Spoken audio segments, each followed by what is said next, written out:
A bola era o teu sonho? Meu sonho, meu maior sonho. Porque desde criança eu sempre joguei na rua, né?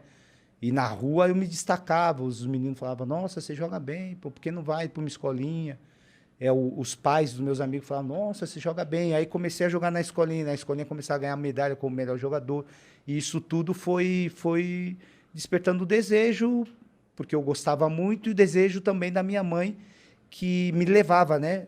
Porque com 13, 14 anos, meu pai saiu de casa. Então, minha mãe praticamente cuidava da casa, trabalhava em 2 empregos e ainda caminhava comigo de fim de semana. E aí, ela que foi a minha maior incentivadora. Tu tem irmão? Eu tenho uns 4. É. Eu perdi uma irmã bem no processo que meu pai saiu de casa. Por isso que eu fui trabalhar.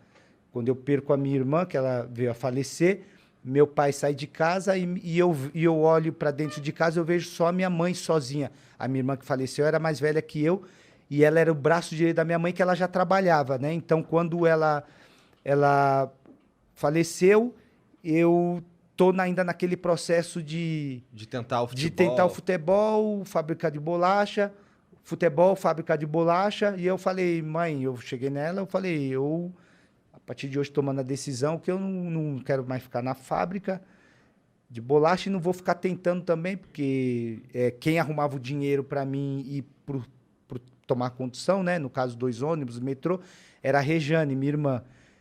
O pai não tem, a minha irmã não está mais, e a senhora sozinha, 2 empregos, eu vou trabalhar. E foi quando eu fui para a empresa essa fazer. Entendi. E aí, quando eu comecei a trabalhar, eu já estava decidido que era aí que eu E o que queria. que te puxou de volta? Minha mãe. É? Ela me puxou de Caralho, volta que foda. porque ela, quando ela chegou em casa, ela chegava em casa às 9h30 da noite, e era o horário que eu e meu irmão buscava ela no ponto, né? E aí, quando ela chegou em casa, porque ela vinha com sacola, ela trabalhava numa casa de repouso e ela ganhava algumas coisas. Tipo, ela cuidava De idoso. de idosos. Assim, teve bastante. Os caras faziam as doações pra Fazia ela. doações e alguns morriam, né? Por causa da idade e tudo. E a roupa, a família dava para ela, né? E ela trazia as roupas. E eu usei bastante roupa dos bichinhos.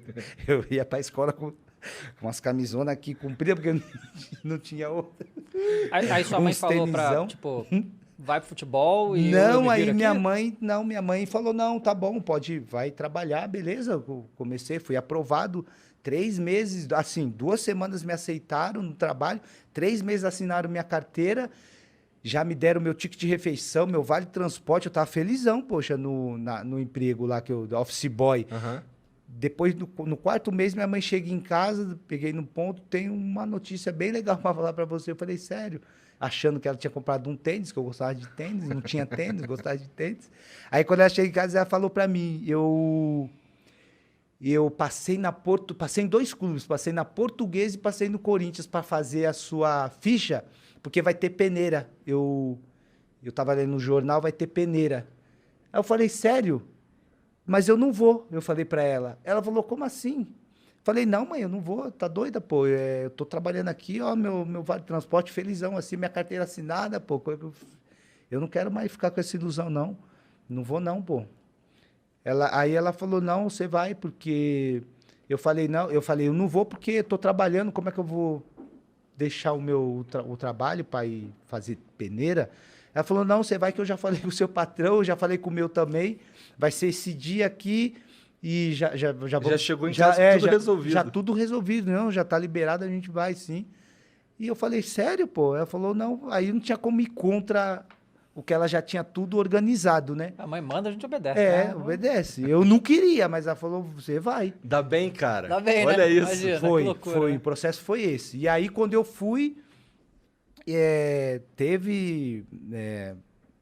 tive que pegar fila muito grande, né? A posição que eu jogava era meia.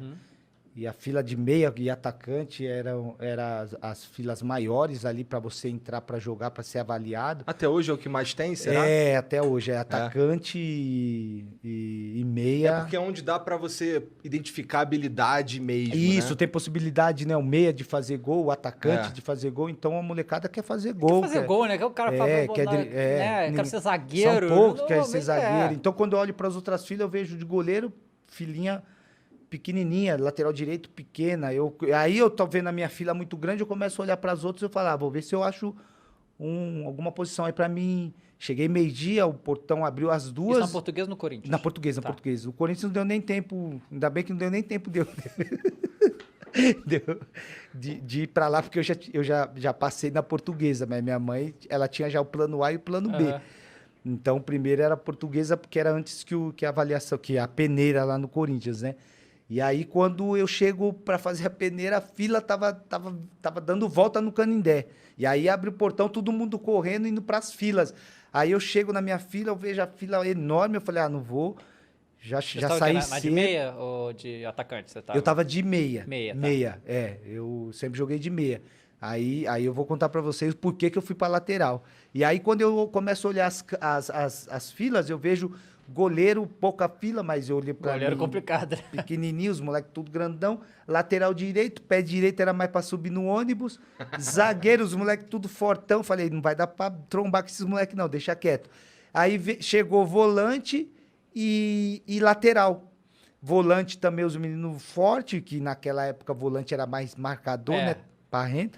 E aí eu falei, eu sou canhoto, eu vou nessa fila que é menor, lateral. Aí fui de lateral.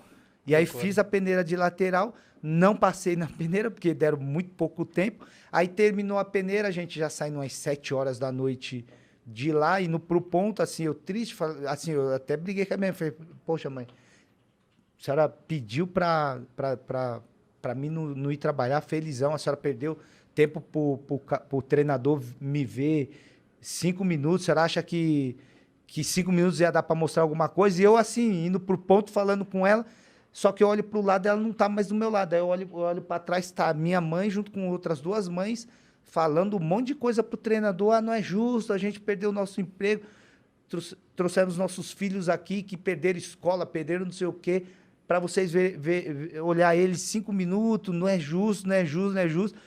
De longe eu estava vendo o treinador fazendo anotações ali na plancheta dele. Aí quando ela chegou próximo, eu perguntei o que a senhora estava falando ali com o treinador. Ela falou, não, eu falei que eles tinham que avaliar vocês melhor. E aí anotaram o teu nome e o nome dos outros meninos. Daqui 2 meses vocês vão voltar de novo, porque eles vão te avaliar melhor e vai ter menos, não vai ter tanto menino assim.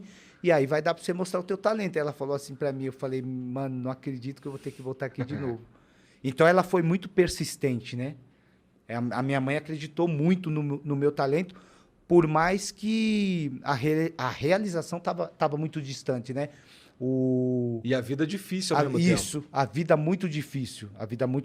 E além disso, ela investia aquilo que basicamente ela não tinha, né? Que ela não tinha condição nenhuma financeira. O que ela ganhava, ela pagava, que ali era a nossa alimentação, pagava a luz, pagava a água. E eu vi muitas situações que às vezes ela nem tinha esse dinheiro. Ela tinha que pedir dinheiro emprestado para a vizinha, dona Ana, eu lembro, dona Valdice, eu lembro que ela pedia. Minha tia também emprestava, trazia coisa para a gente. Então, minha mãe ela foi muito persistente, né? Ela insistiu bastante para que eu pudesse ser um jogador. Eu já tinha desistido. Entendi. Aí tu voltou lá 2 meses depois, aí tu passou? Aí, nos 2 meses depois, quando eu voltei, o treinador virou para ela e para mim e falou, vocês têm 10 quartas-feiras para mostrar, porque agora a seletiva é menor, então aí você tem, aí nessas 10 quartas-feiras, aí eu dei minha vida, aí a minha cabeça já não tá mais no trabalho, eu vi como se fosse a oportunidade da minha vida. Aí eu fui na primeira quarta-feira, antes de chegar a segunda quarta-feira, na semana ali, nos dias, no resto da semana, aí eu dava minha vida, aí eu treinava praticamente 2 períodos todos os dias no morrão que tinha lá em casa, lá onde eu morava, que virou depois Invasão. E fim de semana eu jogava no time, eu tinha idade de juvenil, mas jogava já no time de cima. Então isso me ajudou muito. Eu tinha medo, porque eu era magrinho, né? Rapidinho, e no bairro moleque, jogar com adulto, não no bairro, na rua, mas no time do bairro, não, se você dá um drible no cara, o cara quer te rachar no meio. Só que os caras não me achavam e só tentavam me rachar. E aí isso me ajudou muito na minha preparação pra peneira, pra conseguir correr das 10 quartas-feiras, né? Isso. Ali foi uma preparação pra mim. Aí você tinha uns 17 anos. Isso, eu tava já completando 16. Porque, assim, hoje em dia, os moleques começam muito novo, né? Muito novo. Tipo, 6, 7 anos os clubes já estão treinando, né? Já. Então, né, foi descoberta tardia, assim, né? Tipo, que você conseguiu e arrebentou, né? Maneiro, foi pra Copa. Não é qualquer um que pode falar essa porra. Aí pra Copa é diferente, né? Não, pra Copa é outra parada. Né? Fui pra 2 Copas, poderia ter ido pra uma terceira, mas não vamos entrar nesse mérito. Deveria ter ido, ou nesse demérito. Deveria ter ido, inclusive. Nesse demérito, não. Mas é top, poxa.